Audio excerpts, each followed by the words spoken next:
Today's guest is a true legend in American wrestling and a lifelong encourager of leaders. For 45 years, Tim Johnson has invested in athletes and business influencers across the Midwest.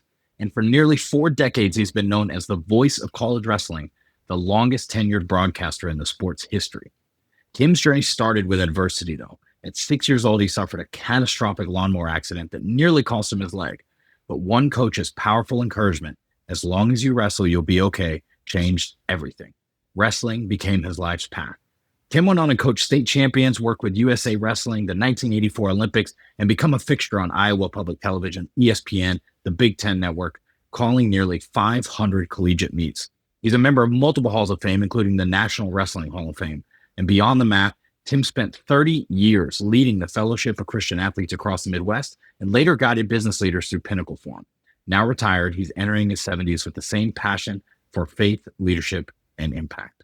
Please welcome Tim Johnson to the show. All right, Tim Johnson, welcome to the show. Great to be here, Rory. Yeah, I'm really looking forward to this. And I very quickly realized that you and I probably need several more hours to cover everything you've done in what is quite a long, illustrious, and storied career. But for anybody who isn't familiar with who you are, why don't you share with them who you are, what you're doing now, and what your focus is? Well, I'm a farm kid from a small farm community in Iowa, and I was encouraged and coached by some great people growing up. And because of that, I've spent a lifetime with a passion for encouraging and coaching. I knew I wanted to be a coach at 12 years old because of a coach.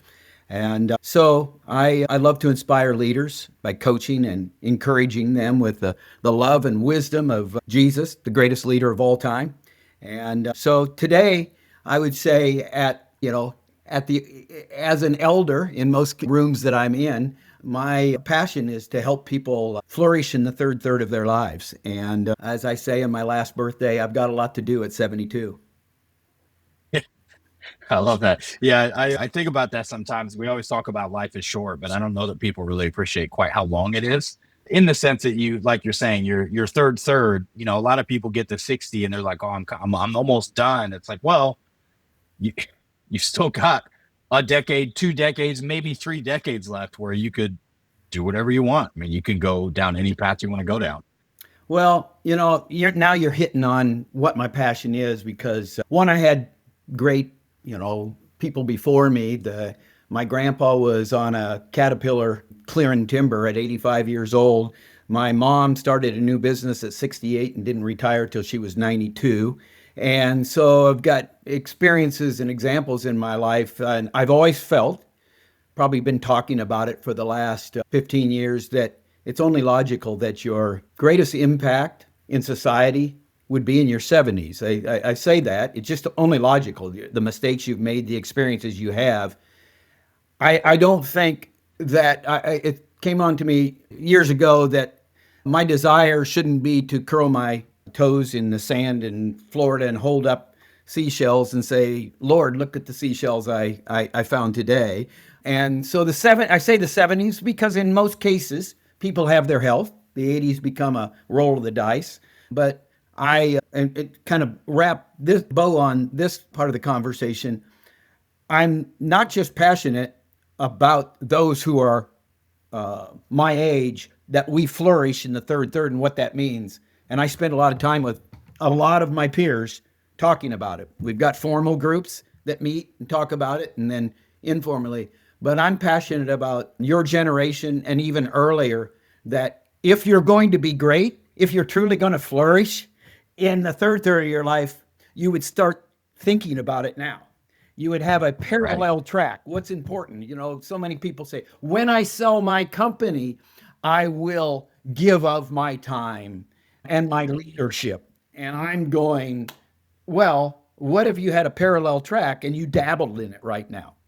And you were leading on a board, a charitable board at 30 years old. How much better will you be when you can give a whole lot of time at 30 years from now? Ever you're thinking about, I think it's important to be thinking, and that gives you a lot of hope too, to be thinking hopefully about your third in your first third. Yeah, absolutely. No, I love that. And so I'm curious, I mean, would you say that's the main way that you would coach somebody to find a parallel track, is just to start, serving on a board or some sort of charitable organization? What does that conversation look like if somebody comes to you and says Yeah, exactly that? that's a great. I mean, I've got a great example of why I learned that lesson, and one thing that I said, and it's really great what God has done here in my 70s because it lends some context. But I found in my own life I didn't know nothing until I was 40. And so I tell people, you don't know nothing until you're 40. I said, please don't write a book at 30. And then they said, well, what do you know at 40? And what I found out was I didn't know nothing. And now that's the start of wisdom. But what I get to say now, Rory, because that's a brash statement and it makes somebody flinch, and maybe there's purpose in that.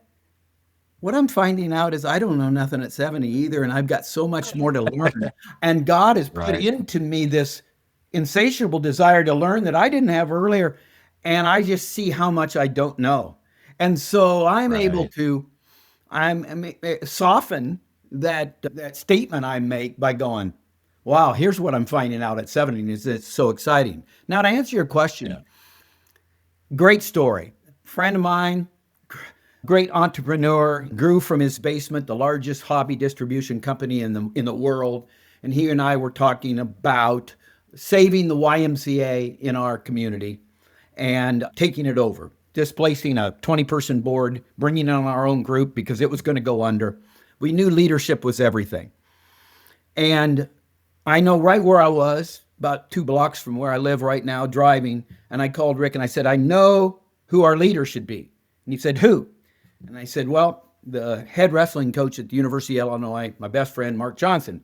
He had never met Mark, but he knew of his leadership ability, and he'd led him to a Big Ten championship for the first time in 50 years, a couple of years earlier. And he goes, he had committed $1 million to this project. He goes, Tim, if we can get Mark Johnson to be our executive director, I'll go from 1 to 5 million. And then he said, and you'll be the chairman of the board. I start arguing, Rick, I don't need, and about that time I'm going, oh, this is my biggest donor for FCA, Christian Athletes. I can't be saying no to him. But at the same time, he interrupted me and he said, Tim, as Christians, we need to lead in our communities in something we don't get paid for. And see, I was probably making excuses. I was leading 2 ministries, the Pinnacle Forum locally and the Fellowship of Christian Athletes over a 5-state area in the Midwest. I got paid for those. His point was, we need to really be leading. And I'm not talking about going to a board meeting and the biggest decision being, what are you going to eat that noon? And then spewing out advice. I mean, giving the leadership you give for your company to the local. We term that free leading. And so I would talk to a 28-year-old and I'd go, where are you free leading? And they'd go, what do you mean? I'd tell them that story. I became the chairman of the board. I brought 10 of the most powerful people in the community together, and I led them for 9 years. Put a few hours in a week, and I was leading. We did get Mark Johnson, the whole bit. So I would tell them that, one, I think it's a responsibility we have to free lead, to lead in something we don't get paid for. And the sooner you start it, the more impactful you're going to be in your life. That makes a ton of sense, and I love that advice. How would you then further have the conversation with somebody in that 28-year-old that's running a business? Maybe they've got a young family, and they're just like, I would love to do this, Tim. I genuinely don't know where the hours are going to come from. Like how do I do this tactically? Yeah, I would talk to them about their schedule. I'm not the sharpest tool in the shed, and what I offer is encouragement and the ability to help people prioritize their life. And so I'd be giving them the experience I had when I think working out physically is really important. Mm-hmm. So when I had a 5 and a 2-year-old, I was working out at 6:30 in the morning. And my wife said, that doesn't help me at all. That's when the kids are getting up and the whole bit. Long story short, I had to start working out at 4:30 in the morning. Okay. And so she said also, not knowing when you're getting home, because I love my work. I've always loved my work. Not knowing when you're getting home doesn't do much for our family, for our dinners and the whole bit. Can we get a better schedule for this? And I said, well, how about me getting home by 6 o'clock and every night? She goes, how about 5:30? And how about 3 nights a week that you're, something like that. So we made a deal there. So in the same way that I read an article, my mom gave it to me when I was 15 years old, and I'll never forget the title. It was in the Reader's Digest, and it said, never say you can't afford it. I mean, because it's usually not true. It's just that you don't want to spend the time on that. I would say you could also write an article, never say you don't have the time for it. It depends on what the priority is. So I would talk to them about, I'm a wrestling coach, and if I was to coach high school again, I'd do a lot of things differently. I was missing the point. I was really good at making the best better, but we can talk about that maybe later, but I was missing the point of filling the room with people just to experience the sport. And so I would talk to now wrestlers about what weight not to go down to, but to go up to, so that they're having more joy in their life. And every day when they come in the room, instead of worrying about cutting weight, they're worrying about they're getting better. And the best way to get better is to help your partner get better. I would say out of the overflow of you helping your partner get better, you're going to get better. I believe that.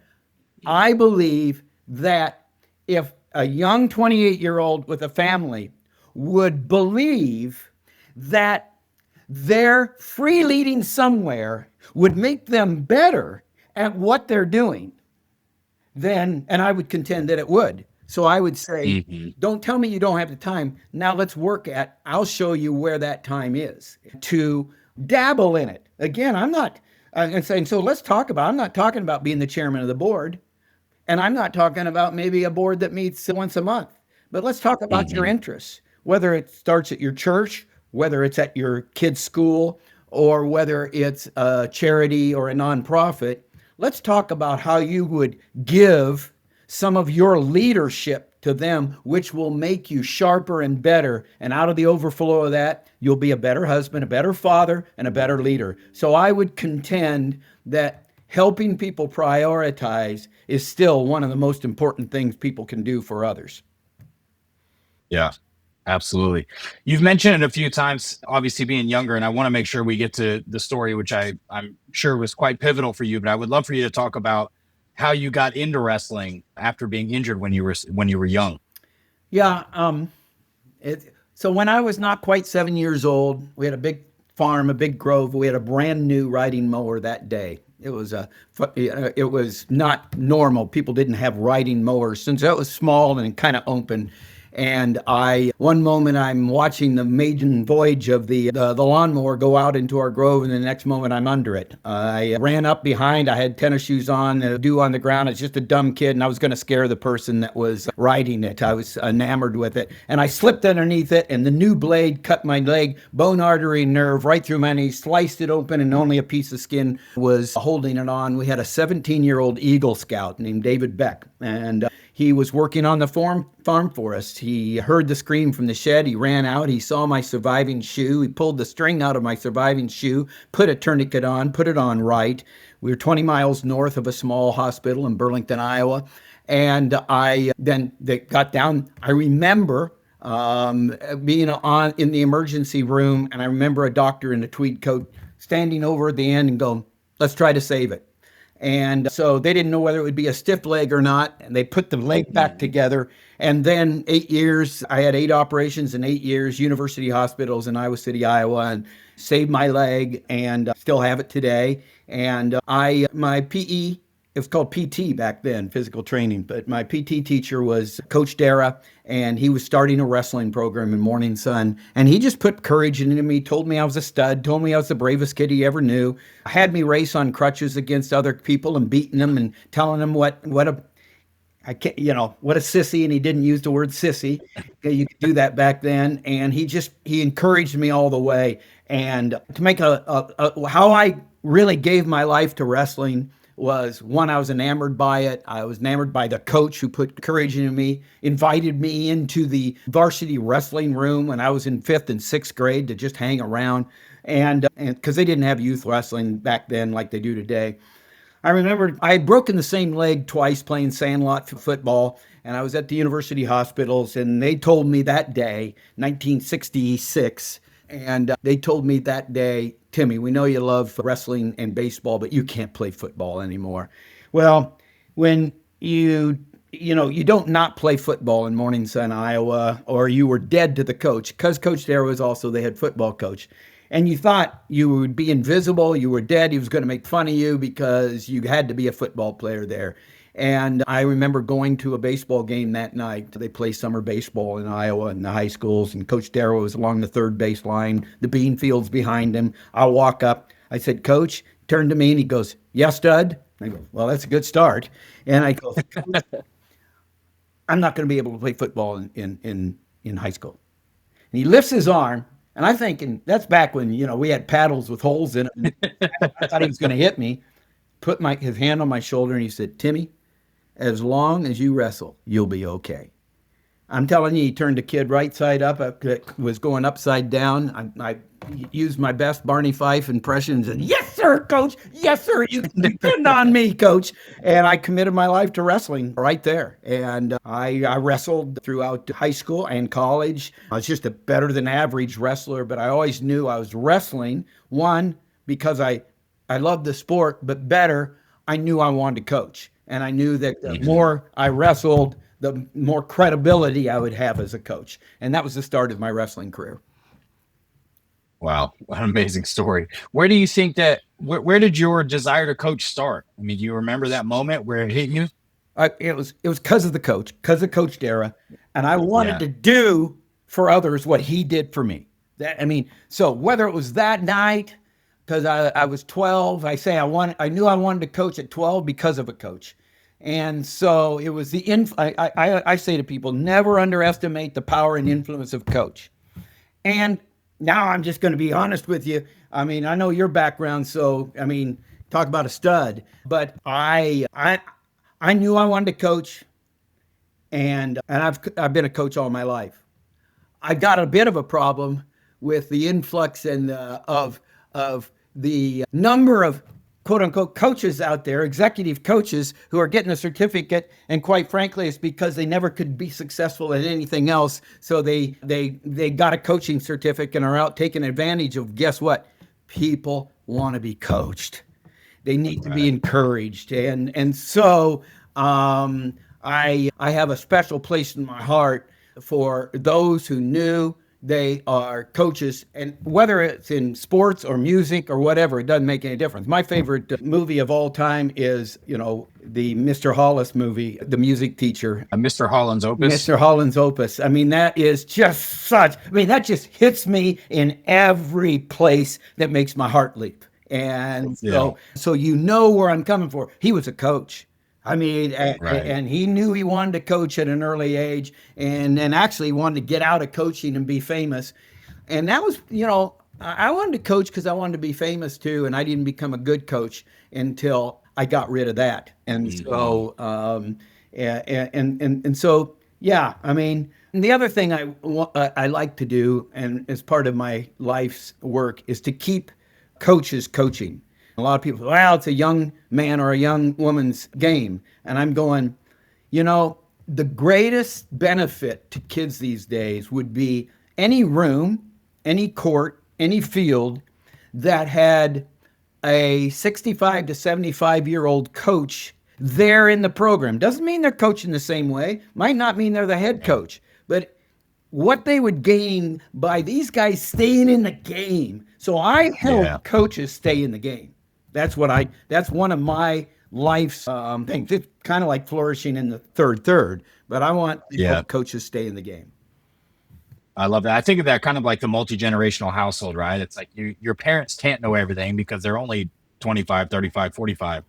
So they they only have so much wisdom. So you're going to have to rely on that grandparent, that great grandparent, to bring in some of that additional perspective and wisdom. And same thing in the coaching industry, I would imagine. Yeah, I think that, my staff over the years, I had 250 staff with FCA and 50 directors that I spent a lot of time with, and they would have sheets of Timisms and things that I said that I don't even remember saying. And most of them, if not all of them, are stolen from somewhere and someone. But one that came to me years ago that I'm going, I don't know where that came from. I mean, could it have come from me? I don't know. But it relates to what you're talking about. The 3 W's in my life.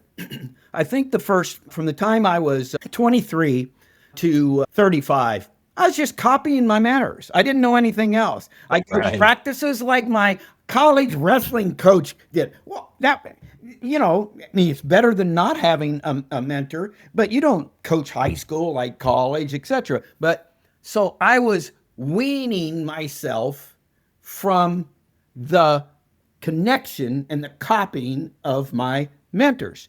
From 35 to 50, I was working out what God had worked in me. I was working out who I am and what I had to offer.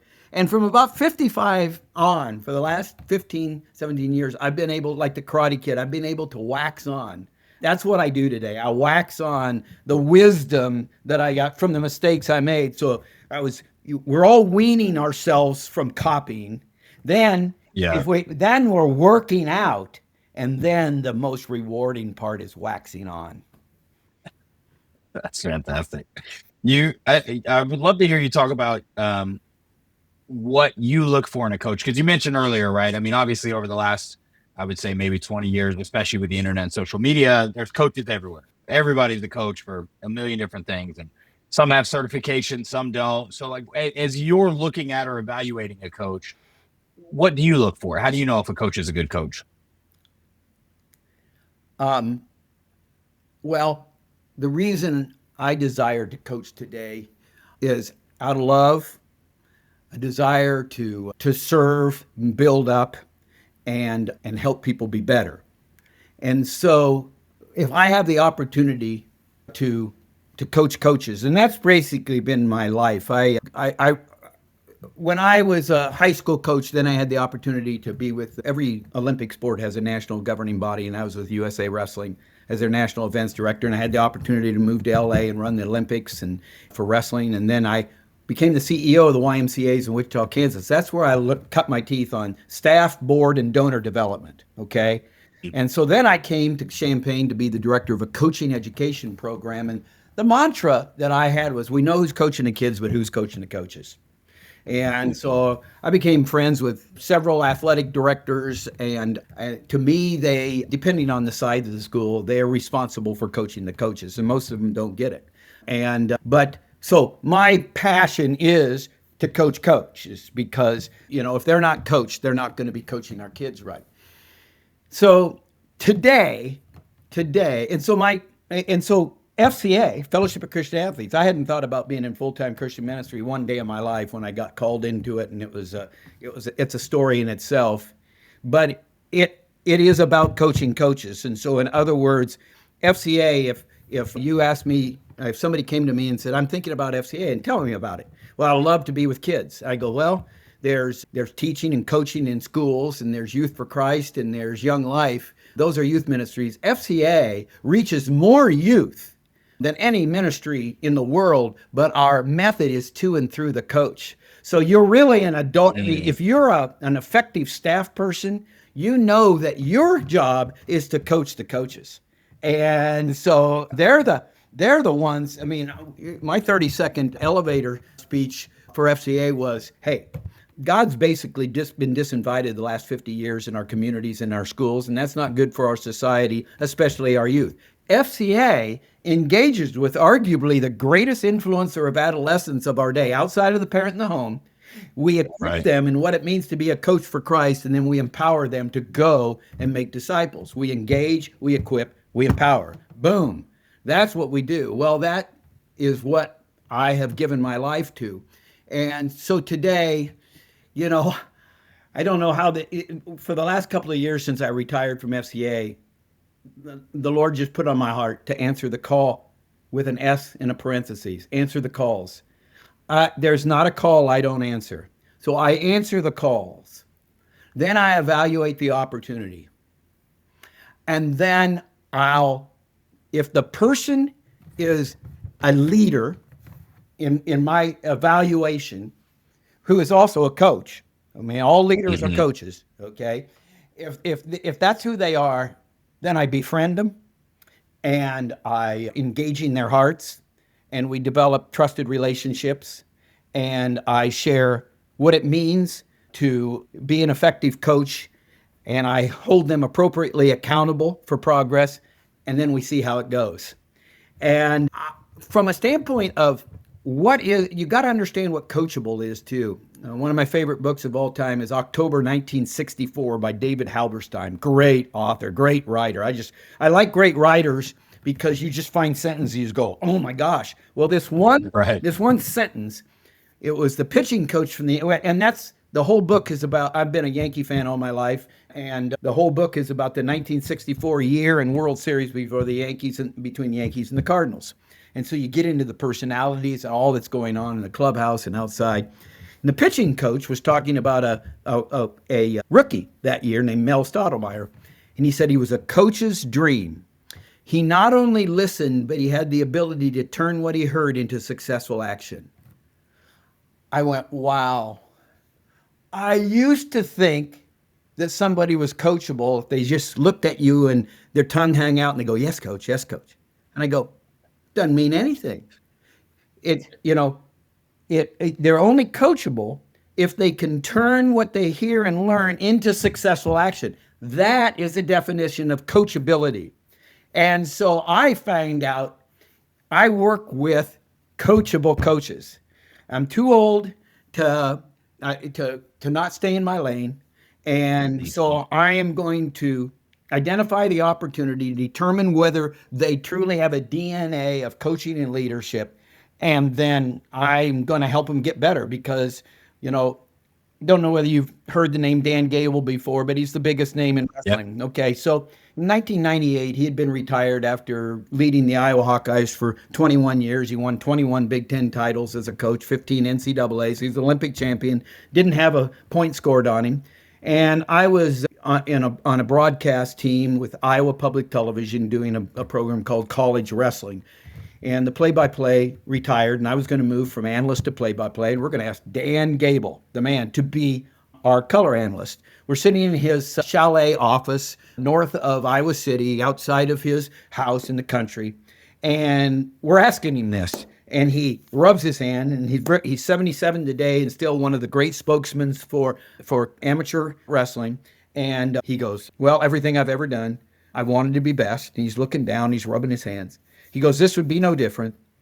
And then he pointed at me and he went, Timmy, you're good, but you can get better. You can be better. And I'm 45 years old at the time, and I sat up and go, yes, sir, coach. That has rung through my head every day. It's a truism, and I share that with my coaches, that if you don't know that you can be better and that you can't do that alone, and so that's where I find out whether somebody's really coachable. And then I just know that with encouragement and prioritizing, I can help them be better. Yeah, that's fantastic. Yeah, I know the name Dan Gable. I think there was a guy named Matt Fury, who was part of the Psycho-Cybernetics book. I think there was like a new edition. And anyway, he had the foreword and it talked about his story and his interactions with Dan Gable and all that. So very cool. So you've done 1,000,001 things. So what would you say is your main focus now? Are you just doing public speaking? Are you still engaged in any organizations? I know you mentioned you retired from FCA.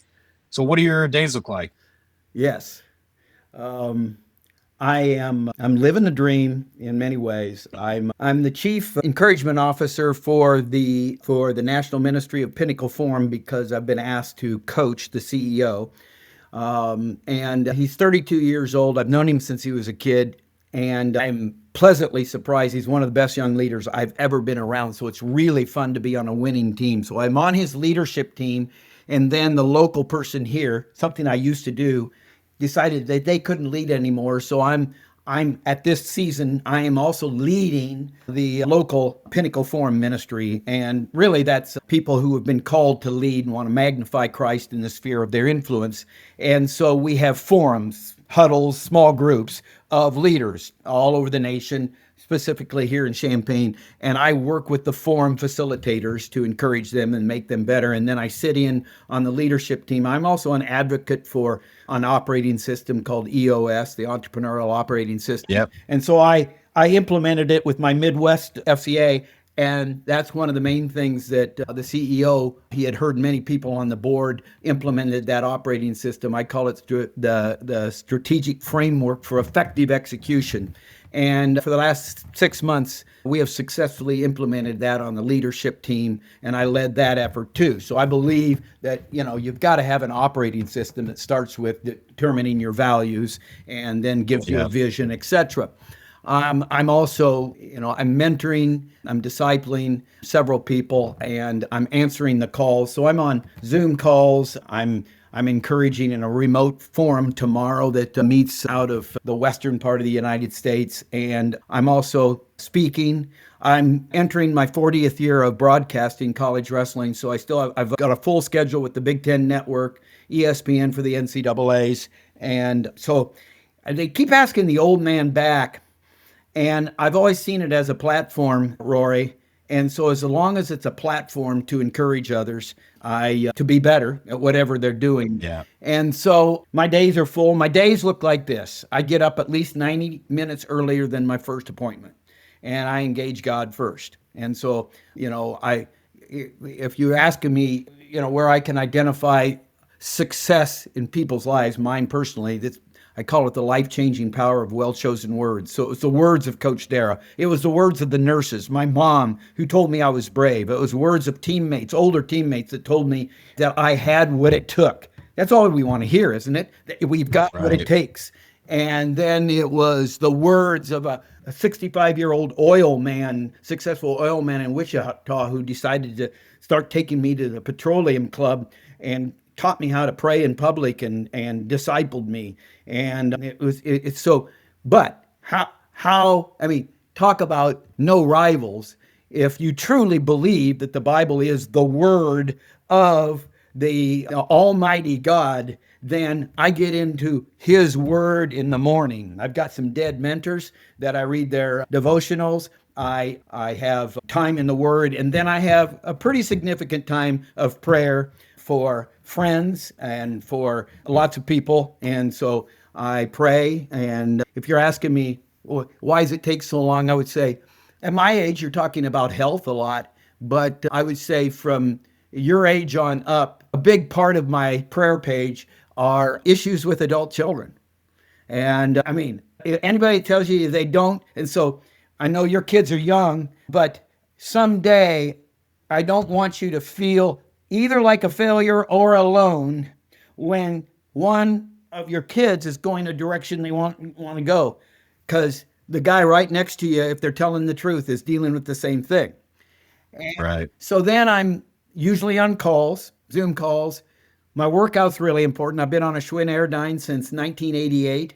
And so I push that pretty hard, a couple of 100 push-ups and sit-ups. And then I just answer the calls. I MC half a dozen times a year at events. I speak, and I just try to, probably the thing that I can help people most in nonprofits is in donor relationships, because most people look at it as the necessary evil thing to do what they want to do, when the reality is, God opened my mind to this. I figured out early on that my donor relationships was every bit as much of the ministry as the coaches and athletes, every bit.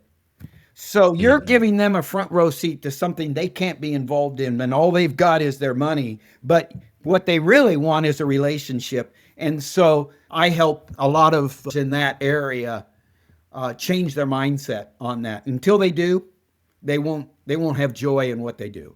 And Right. so that's just the thing that I probably am most excited about in the business I have right now is how excited I am about it. And I always dreamed that I would be an interim CEO at 70 years old for somebody that needed it for a year.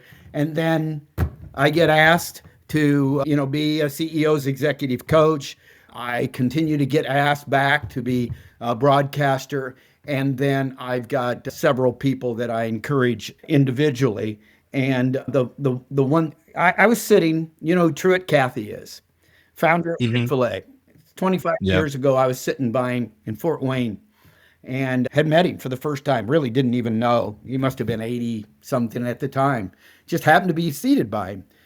And he looked at me and we'd been conversing. He said, Tim, you know how to know if people need encouragement? And I said, no, tell me. And he said, hand me your wrist. And he went, if they're alive, they need encouragement. And that's true. I mean, everyone needs encouragement. And I've actually had people that felt, that was not real leadership development and that I was just a cheerleader. And I smile because I know that they don't understand. So, in other words, you asked what a great coach is. A great coach is very rare. And I didn't have many of them. And I still yearn for them in 72. But I sent out a text a year ago, a year and 2 months ago, to about 35 people. And I said, if you could hire a coach for anything in your life, what would it be? I got 28 responses that came back. Immediately. I wasn't going to go back out and say you didn't respond. I just wanted to see. Yeah. Yeah. Half of them, Rory, had the same idea. Two of them said the exact same thing. Just to encourage my heart. Just to encourage my heart. I'm telling you that it's not about programs. It's about understanding that a great coach is one that encourages the hearts of those they have the opportunity to coach.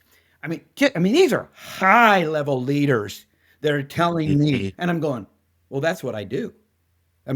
Right. I start my day, I engage God first, and then I encourage hearts.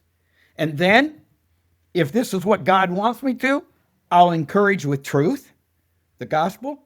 And then I encourage to multiply because I don't care what business it is. You're not successful unless you're multiplying, producing. And so I don't think it's any different. It's, what are you multiplying? Are you in the business of addition or multiplication? And if you're living life right, you're in the life business of multiplication. And so I like to engage and equip them on how to do it, and then empower them. I use the acronym MAUL. I model, and then I assist, and then I watch, and then I launch them. I get rid of them. We'll stay in touch to see. And my question is, who's your man? I work with mostly men. And who's your man? Who's your men? Who are you now pouring into? There's the accountability. Not, I think especially in my work and when I talk to them, Christians are like old camera film. They're overexposed and underdeveloped.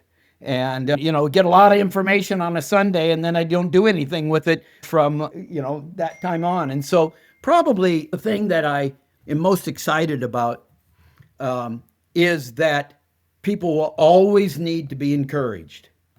All right. And then you might ask, well, what are the obstacles? What are you facing? And, people right now are talking a lot about AI, and it is what it is. And I utilize it. I utilize it to make what I'm thinking better. Okay. I'm not, Right. but it never has, and it never will be able to know a person's heart. Yeah. And therefore, to me, it will never replace what I know is the greatest need out there, and that is for your heart to be encouraged. So that, to me, is pretty cool. Yeah. I agree. I love that. Tim, this has been a fantastic conversation. I can't thank you enough for your time and for coming on. Why don't you just let people know where to find you if they want to get in touch or want to reach out or connect with what you're doing? tjkeepon.com.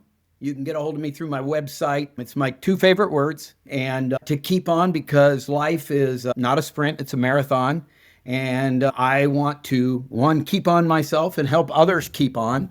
And so that would be the best way. I think my phone number's in there, but if not, you're welcome to put it on anything you have there. It's 217-841-3199 because I answer the calls. I love that. Well, Tim, thanks again. We're coming up on time, and I want to be respectful of your schedule, but I really appreciate this conversation, and I'm glad we had it. Well, Roy, you have a really nice way about you, and I would love to know more about you and learn more about you. So maybe we can connect at another time because your countenance, I think, is a gift, and I think we should utilize the gifts that we have instead of trying to get in the wrong lanes. And so you have an incredible day, and keep on, my friend. Thanks, Tim.